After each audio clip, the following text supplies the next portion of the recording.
रुक करते हैं खबरों की तरफ। मुख्यमंत्री भजनलाल शर्मा ने गुरुवार देर रात को जयपुर शहर में जरूरतमंद और नीर आश्रितों के लिए भी अल्बर्ट हॉल के नजदीक संचालित रैन बसेरे में व्यवस्थाओं का निरीक्षण किया है। उन्होंने अधिकारियों को निर्देशित किया कि जयपुर शहर में संचालित समस्त रैन बसेरों में विश्राम करने और चयन की आवश्यकता से रुकने वाले जरूरतमंदों को सभी मूलभूत सुविधाएं उपलब्ध कराएं। उन्होंने रैन बसेरे में साफ सफाई का भी विशेष ध्यान रखने और एंट्री रजिस्टर को अच्छे से मेंटेन करने के निर्देश दिए हैं। सीएम ने JLN मार्ग पर सड़क किनारे रह रहे निराश्रित लोगों और दिव्यांगजनों को भी वो सर्दी से बचाव के लिए कंबलों का वितरण किया है। उन्होंने सभी से आत्मीयता से मुलाकात कर उनकी कुशलक्षेम भी पूछा और राज्य सरकार द्वारा हर संभव सहयोग देने के लिए उन्हें आश्वस्त भी किया है।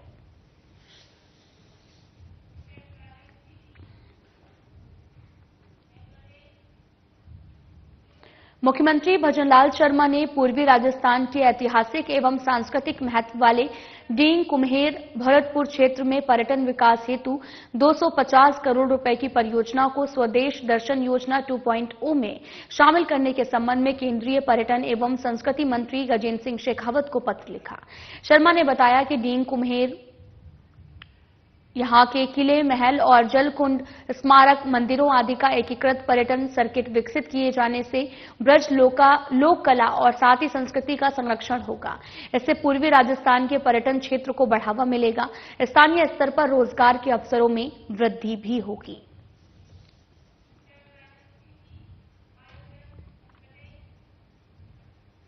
शांति एवं अहिंसा निर्देशालय और बियानी लॉ कॉलेज के संयुक्त तत्वाधान में संविधान के 75 साल पूरे होने पर संविधान के अमृत महोत्सव के अंतर्गत आयोजित कार्यक्रमों की श्रृंखला में गुरुवार को भारतीय संविधान, भारत की आत्मा विषय पर व्याख्यान सत्र और प्रश्नोत्तरी प्रतियोगिता का भव्य आयोजन किया गया। कार्यक्रम की शुरुआत मुख्य अतिथि उप मुख्यमंत्री डॉक्टर प्रेमचंद बैरवा ने दीप प्रज्वलित करके किया है। उप मुख्यमंत्री डॉक्टर प्रेमचंद बैरवा ने संविधान के महत्व पर अपने विचार व्यक्त करते हुए कहा कि हमारा संविधान न्याय, समानता और भाईचारे जैसे आदर्शों को सुनिश्चित करता है। उन्होंने नागरिकों के अधिकारों के साथ साथ उनके कर्तव्यों पर भी बल दिया है और कहा कि प्रत्येक नागरिक का ये दायित्व है कि वह संविधान में निहित मूल्यों का पालन करें। उन्होंने कहा कि संविधान हमें समानता, भाईचारा और आपसी सद्भावना के मार्ग पर चलने की प्रेरणा देता है, जो एक सशक्त और समृद्ध राष्ट्र के निर्माण की नींव है। सांसद मंजू शर्मा ने अपने संबोधन में महिलाओं के संविधान निर्माण में योगदान पर प्रकाश डालते हुए विभाग द्वारा प्रथम, द्वितीय और तृतीय स्थान प्राप्त करने वाले विद्यार्थियों को पुरस्कृत किया गया और प्रमाण पत्र देकर सम्मानित किया गया।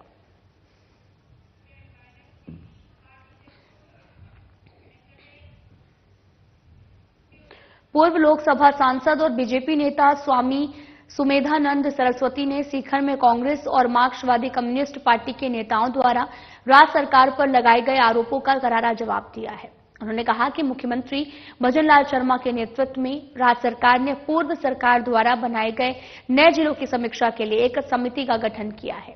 उस समिति द्वारा जिलों की स्थिति को विस्तृत समीक्षा के बाद दिए गए सुझावों के आधार पर ही राज्य सरकार ने उचित निर्णय लिया है। और साथ ही सुमेधानंद सरस्वती ने भी कहा कि पूर्व मुख्यमंत्री अशोक गहलोत ने राजनीतिक लाभ लेने के लिए आनन फानन में नए जिलों की घोषणा की है।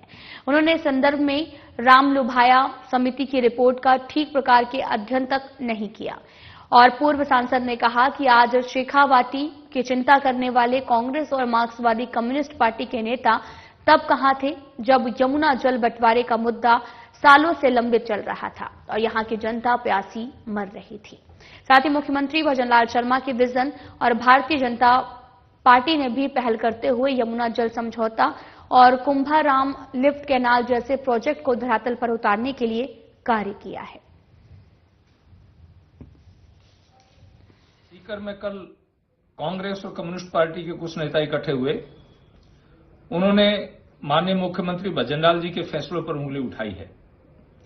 माननीय भजनलाल जी ने राजस्थान के इन जिलों को लेकर के एक विशेषज्ञों की कमेटी गठित की और उस कमेटी के निर्णय आने के बाद में ये निर्णय लागू किया। कांग्रेस ने रामलुभाया की रिपोर्ट को पढ़ा तक नहीं, आनन फानन में अशोक गहलोत ने चुनावी लाभ उठाने के लिए फैसला कर दिया। मैं अब इनसे पूछना चाहता हूं, ये लोग शेखावाटी की बात करते हैं, आन बान और शान की बात करते हैं। शेखावाटी के अंदर पूरे भारत और पूरे राजस्थान में ब्रॉडगेज का नेटवर्क बिछने के बाद भी शेखावाटी में नहीं बिछ पाया। अगर उसको किसी ने किया तो भारतीय जनता पार्टी ने किया। आज पूरे भारत को नेटवर्क से, हमने रेलवे नेटवर्क से जोड़ दिया है। पीने के पानी की बात मैं आपसे निवेदन करना चाहूंगा, ये लोग केवल नहर लाओ का नारा लगाते रहे। अगर पानी की व्यवस्था की है, चाहे वो जर्मन स्कीम है, चाहे यमुना जल का है, चाहे कुंभाराम लिफ्ट कैनाल का है, उसका प्रोजेक्ट यदि तैयार किसी ने किया है और पानी लाएंगे तो भारतीय जनता पार्टी माननीय मुख्यमंत्री भजनलाल जी के नेतृत्व में लेकर के आएगी। मैं ये भी निवेदन करना चाहता हूं, आप शेखावाटी के आन शान और बान की बात करते हो। हमारे शेखावाटी के लाडले, झुंझुनू के लाडले माननीय जगदीप धनखड़ जी को भारत का उपराष्ट्रपति यदि किसी ने बनाया तो भाजपा ने बनाया, किसान के बेटे को बनाया। और मैं निवेदन ये करना चाह रहा हूं कि राज्यसभा के सभापति भी हैं, राज्यसभा में कांग्रेस, कम्युनिस्ट सहित अन्य विपक्षी दल उनके खिलाफ अविश्वास प्रस्ताव लेकर के आए। क्या तब आपको शेखावाटी का अपमान दिखाई नहीं दिया? आप तीनों सांसदों ने एक शब्द भी बोला? मैं ये कहना चाहता हूं कि शेखावाटी का मान सम्मान हम अच्छी तरह जानते हैं। मैं कल ही माननीय मुख्यमंत्री से मिला हूं, उन्होंने मुझे आश्वस्त किया है कि सीकर और शेखावाटी संभाग और नीमका थाना का विकास में किसी प्रकार की कोई कमी नहीं छोड़ेंगे। न धन की कमी रहेगी, न विकास की कमी रहेगी। इसलिए मिसगाइड करना छोड़ दें, लोगों को भरमाना छोड़ दें, यही मैं आपसे निवेदन करना चाहता हूं और हम पब्लिक के साथ हैं, यही मेरा निवेदन है। विधानसभा अध्यक्ष वासुदेव देवनानी ने विधानसभा में प्रश्नों के जवाबों के लंबित प्रकरणों के निस्तारण पर अधिकारियों के साथ चर्चा की है। इस दौरान देवनानी ने कहा कि संसदीय लोकतंत्र के सुस्थापित सिद्धांतों के अनुरूप विधायकों द्वारा राज्य सरकार से जनहित के विषयों पर प्रश्न और प्रस्तावों के माध्यम से जानकारी भी मांगी जाती है।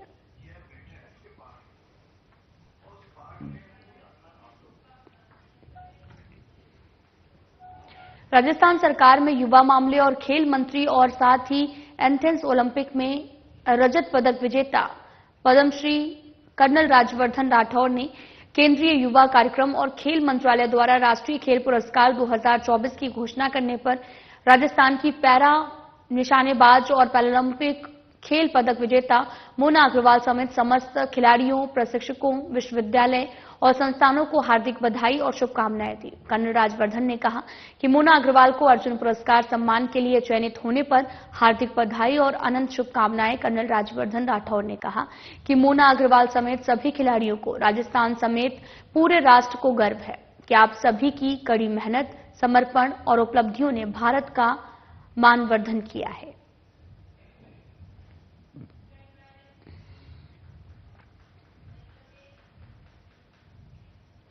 राजस्थान विधानसभा अध्यक्ष वासुदेव देवनानी शुक्रवार को विधानसभा के चतुर्थ श्रेणी कर्मचारी गोपाल सिंह के निवास पर पहुंचे हैं, जहां विधानसभा अध्यक्ष ने शोक सभा में शामिल हुए और शोक संतप्त परिजनों का ढांढस बंधाया।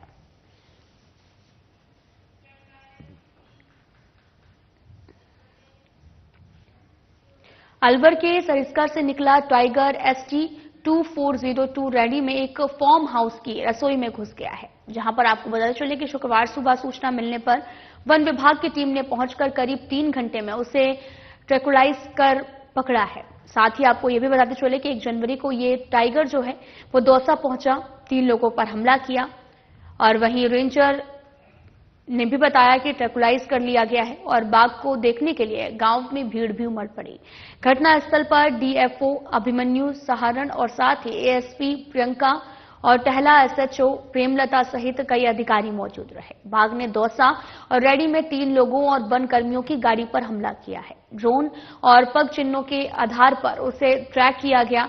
DFO अभिमन्यु सहारण ने भी बताया कि रैली में मिले टाइगर ST 2402 को ट्रैकुलाइज कर राजगढ़ मचाडी सड़क मार्ग के मध्य स्थित लवकुश वाटिका लाया गया, जहां पर सरिस्का और रणथौर की टीम की मौजूदगी में कॉलर लगाया गया है।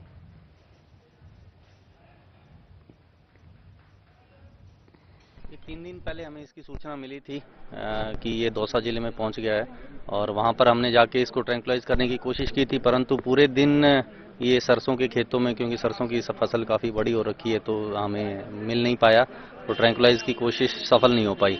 आज सुबह हमें ये सूचना मिली कि किसी के खेत में जिसने घर बना रखा है उसी की रसोई में बैठा है और वो हमारी टीम तुरंत पहुंच गई मौके पे और हमारी बाकी टीम भी पहुंच गई। हमारी ट्रैंक्विलाइज स्पेशलिस्ट टीम जो यहाँ की थी और जो रणथंभौर से भी हमने बुला रखी थी वो टीम्स मौके पे पहुंच के विदिन 1 आवर हमने ये ट्रैंक्विलाइज के सक्सेसफुल ऑपरेशन को सफल अंजाम दिया है। और अभी इसको हमें आदेश मिले हैं कि सरिस्का में ऑब्जर्वेशन के लिए अभी फर्दर कुछ दिन के लिए सरिस्का में जो हमारा एनक्लोजर है वहां इसको छोड़ा जाएगा। कानून एवं न्याय और संसदीय कार्य मंत्री जोगाराम पटेल ने कहा कि वन रक्षकों के लिए वन एवं वन्य जीव की रक्षा करना एक चुनौती के साथ पुनीत कार्य है।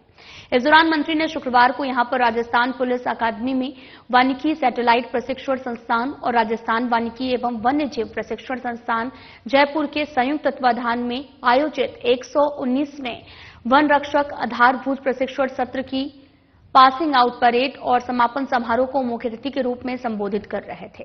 मंत्री जोगाराम पटेल ने कहा कि सृष्टि को बचाने के लिए सबसे महत्वपूर्ण कार्य वन रक्षकों का होता है।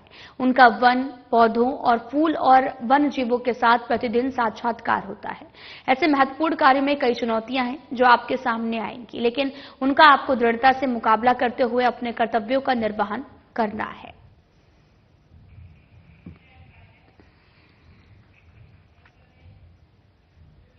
राजस्थान विधानसभा में विधानसभा अध्यक्ष वासुदेव देवनानी की अध्यक्षता में बैठक हुई है, जिसमें सरकारी स्कूलों को अंग्रेजी माध्यम में कन्वर्ट करने को लेकर चर्चा हुई है।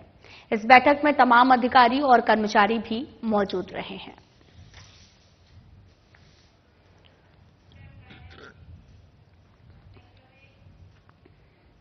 प्रदेश में किसानों को पहले डीएपी और अब यूरिया खाद उपलब्ध नहीं हो पा रहा है। ये सरकार की विफलता है जो किसानों को उनकी मूलभूत जरूरतों को पूरा नहीं कर पा रहा। साथ ही रबी की फसल में सिंचाई का सीजन चल रहा है। किसानों को यूरिया सहित अन्य उर्वरक की जो है वो भारी किल्लत का सामना करना पड़ रहा है। ये स्थिति बहुत ही चिंताजनक है और सरकार को भी है तत्काल कदम उठाने चाहिए ताकि किसानों को खाद उपलब्ध करवाया जा सके। कांग्रेस पार्टी ने हमेशा किसानों के हितों की रक्षा की है, उनकी समस्याओं का समाधान करने के लिए हमेशा आगे रही है। मैं सरकार से भी मांग करता हूं कि वो किसानों को खाद उपलब्ध करवाने के लिए तत्काल कदम उठाए और डीलरों के खिलाफ कार्रवाई करे जो कालाबाजारी कर रहे हैं। ये सरकार की जिम्मेदारी है कि वो किसानों के हितों की रक्षा करें, उनकी समस्याओं का समाधान भी करें।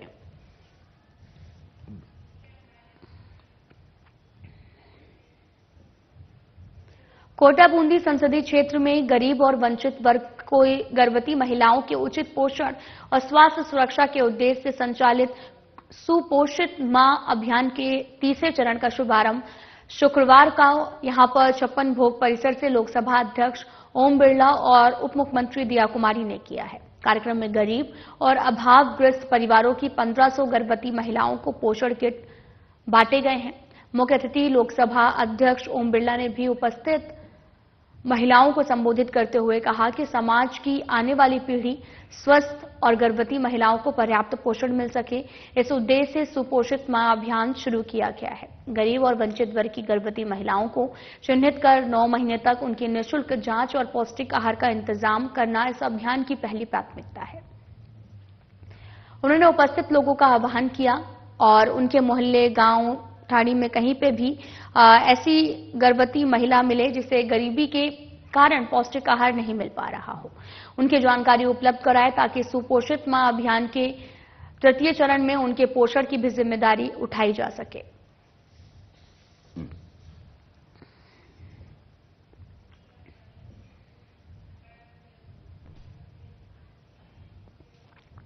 सीकर के प्रधान जी का जाव में इंडिया गठबंधन की सभा को पीसीसी चीफ गोविंद सिंह डोटासरा ने संबोधित किया है। इस दौरान पीसीसी चीफ गोविंद सिंह डोटासरा ने भी कहा कि हमारे संघर्ष की जीत होगी, ये संभाग और जिले वापस बनेंगे। बीजेपी के ये जो बात है वो नहीं है कि सीकर को संभाग और निमका थाना को जिला खत्म कर दें और ये पर्चियां पर्चियों से चलने वाले लोग हैं, मंदिरों में घूमते हैं, पर्चियों से चलते हैं। हम इनके घुटने टिका देंगे और इनके संभाग भी लेंगे, नगर निगम भी लेंगे। डोडसरा ने भी कहा कि हम सीकर संभाग और निमका थाना जिले के लिए संघर्ष करेंगे। इस संघर्ष में पैसे की कोई कमी नहीं आने दी जाएगी। यह आंदोलन एक बड़ा जन आंदोलन बनेगा। पूरे सीकर संभाग के लोगों की जीत होगी और ये किसी पॉलिटिकल पार्टी की जीत नहीं होगी। सभा में डोडसरा ने सीएम भजनलाल पर जमकर तंज कसा। दरअसल सीकर संभाग और निमका थाना जिला रद्द होने के बाद आज इंडिया गठबंधन ने भी सीकर में सभा बुलाई थी। सीकर का अधिकार था जिसको पूर्ववर्ती कांग्रेस सरकार ने दिया था, संभाग का दर्जा और जिले का दर्जा। पहले भी यूनिवर्सिटी भी संघर्ष से ही खुली थी और कांग्रेस सरकार ने यूनिवर्सिटी दी थी, फिर उसके बाद में बीजेपी ने बंद की, फिर वापस देना पड़ा। तो ये जिला और संभाग भी वापस देना पड़ेगा।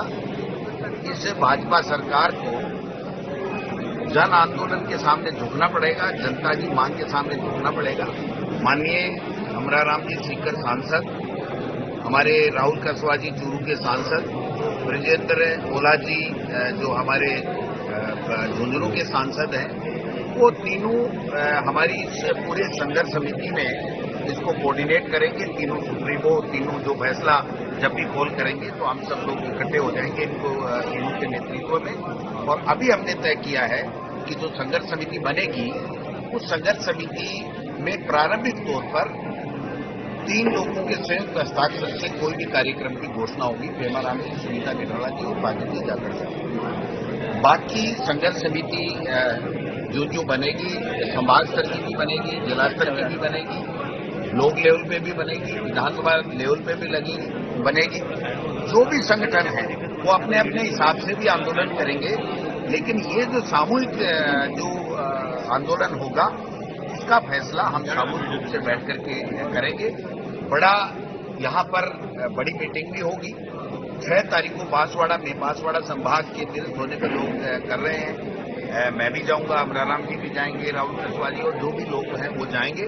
और यहाँ की डेट भी जल्दी हम लोग चर्चा करके और घोषणा करेंगे कि किस प्रकार से जनता ने हम लोगों को जनप्रतिनिधि चुना है, तो हमारा सबका सामूहिक दायित्व है कि हम जनता की मांग के साथ, एकजुटता के साथ में एक जगह पर बैठ करके जनहित के मुद्दे पर संघर्ष करें और इस भाजपा की विपक्षी सरकार को झुकाने का काम करें। ये संकल्प हमने सबने आज सामूहिक रूप से हमारे युवा साथी, संगठन, आरएलपी, इंडिया गठबंधन, तमाम लोग जो जितने भी पॉलिटिकल पार्टी, और हम तो ये कहते हैं कि बीजेपी के पदाधिकारियों की कोई मजबूरी होगी, लेकिन जो लोग हैं, उनके वोटर हैं, उनके प्रशंसक होंगे, वो भी आज इस जन आंदोलन में अपनी महती भूमिका निभाएंगे और मीडिया की भी महती भूमिका होगी, क्योंकि सबको साथ लेकर के ही अधिकार लिए जाते हैं।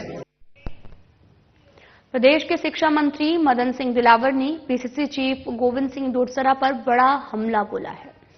उन्होंने कहा कि गोविंद सिंह डोडसरा जो कांग्रेस के अध्यक्ष हैं, वो उलूल जुलूल बोलते रहते हैं। जब जिले बनाने की चर्चा आई तो अपना दिमाग नहीं लगाया, न किसी एक्सपर्ट से राय ली, केवल राजनीतिक लाभ लेने के लिए उन्होंने एक एक विधानसभा क्षेत्र का जिला बना दिया। माननीय भजनलाल मुख्यमंत्री हैं, उन्होंने एक्सपर्ट से भी राय ली है और कमेटी बनाई है, फिर मंत्रिमंडलीय उप समिति बनाई है और सबसे विचार विमर्श करने के बाद में जो सलाह आई उसके आधार पर जिला का निर्माण हुआ है और जो सही है, परंतु ये कांग्रेस को पच नहीं रहा। कांग्रेस उछलकूद कर रही है, ये अपनी जेब को मिटा नहीं पा रहे हैं। उपचुनाव में आपने देखा होगा कि कांग्रेस को सिर्फ 1 सीट मिली है। अब क्या करें बेचारे, इसलिए क्योंकि उलूल जुलूल बयानबाजी कर रहे हैं। माननीय श्री गोविंद सिंह जी डोटासरा जो कांग्रेस के अध्यक्ष हैं, वो उलूल जुलूल बोलते रहते हैं। जब जिले बनाने की चर्चा आई तो अपना दिमाग नहीं लगाया, न किसी एक्सपर्ट से राय ली। राजनीतिक लाभ लेने के लिए उन्होंने एक एक विधानसभा क्षेत्र का भी जिला बना दिया। माननीय भजनलाल जी जो मुख्यमंत्री हैं, उन्होंने एक्सपर्ट से राय ली, कमेटी बनाई, फिर मंत्रिमंडल उप समिति बनाई। सबसे विचार विमर्श करने के बाद जो सलाह आई उसके आधार पर जिलों का निर्माण हुआ है और जो सही है, परंतु ये पच नहीं पा रहा है। कांग्रेस को पच नहीं पा रहा है, उछल कूद कर रहे हैं, क्योंकि ये जो अपनी जेब को मिटा नहीं पा रहे। क्योंकि उपचुनाव में आपने देखा होगा कांग्रेस को केवल एक सीट मिली है, एक। अब क्या करे बेचारे, इसलिए उलूल जुलूल बयानबाजी कर रहे हैं। माननीय भजन लाल जी शर्मा साहब जो काम कर रहे हैं और जिस प्रकार से उनकी स्पीड है, उससे घबराए हुए हैं। उनको लग रहा है कि आगामी 100 साल तक तो शायद कांग्रेस वापस नहीं आ पाएगी, और इसीलिए जिस प्रकार से मछली को पानी के बाहर निकाल देते हैं और वो तड़पती रहती है, उस प्रकार से गोविंद सिंह डोटासरा तड़प रहे हैं। जोरदार तड़फन है, कैसे माल खाएं, कैसे भ्रष्टाचार करें, कैसे लूटपाट करें, ये सब इनको नजर आ रहा है कि हमने कितना आनंद लिया था, कितना लूटपाट की थी। अब तो कुछ हो ही नहीं रहा है हमारे पास। राजस्थान सरकार में युवा मामले एवं खेल मंत्री और साथ ही एथेंस ओलंपिक में रजत पदक विजेता पद्मश्री कर्नल राज्यवर्धन राठौर ने केंद्रीय युवा कार्यक्रम और खेल मंत्रालय द्वारा राष्ट्रीय खेल पुरस्कार 2024 की घोषणा करने पर राजस्थान की पैरा निशानेबाज और पैरालंपिक खेल पदक विजेता मोना अग्रवाल समेत समस्त खिलाड़ियों, प्रशिक्षकों और विश्वविद्यालय संस्थानों को हार्दिक बधाई एवं शुभकामनाएं दी है। कर्नल राज्यवर्धन ने कहा कि मोना अग्रवाल को अर्जुन पुरस्कार सम्मान के लिए चयनित होने पर हार्दिक बधाई एवं अनंत शुभकामनाएं। कर्नल राज्यवर्धन राठौर ने कहा कि मोना अग्रवाल समेत सभी खिलाड़ियों को राजस्थान समेत पूरे राष्ट्र को गर्व है।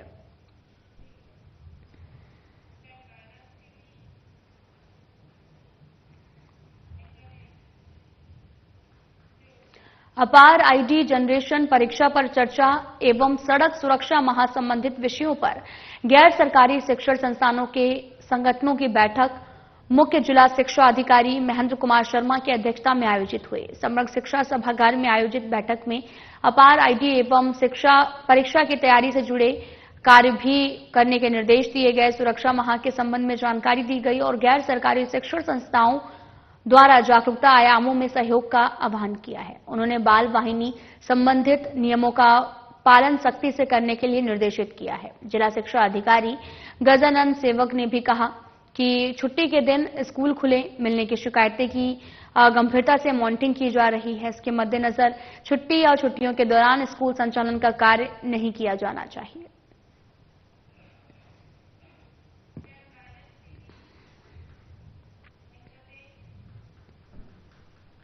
नगरीय विकास एवं आवासन विभाग के प्रमुख शासन सचिव वैभव गालरिया ने भी गुरुवार को शासन सचिवालय में वीसी के जरिए राइजिंग राजस्थान इन्वेस्टमेंट समिट के तहत में हुए एमओयू से संबंधित कार्यों की विस्तृत समीक्षा की है।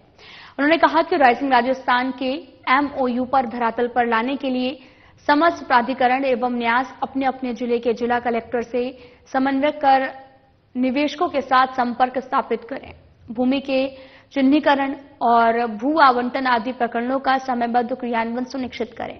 बैठक में बजट घोषणाओं की क्रियान्वयन की समीक्षा भी की गई है और गालरिया ने भी कहा कि विभाग से संबंधित बजट घोषणाओं को समयबद्ध तरीके से पूरा किया जाए।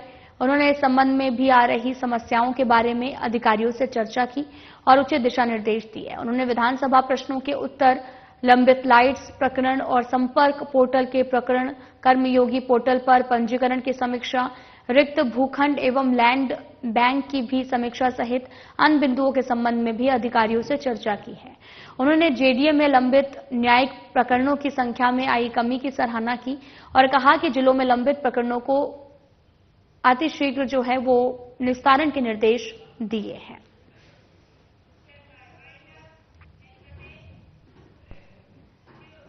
फिलहाल बुलेटिन में इतना ही। नमस्कार।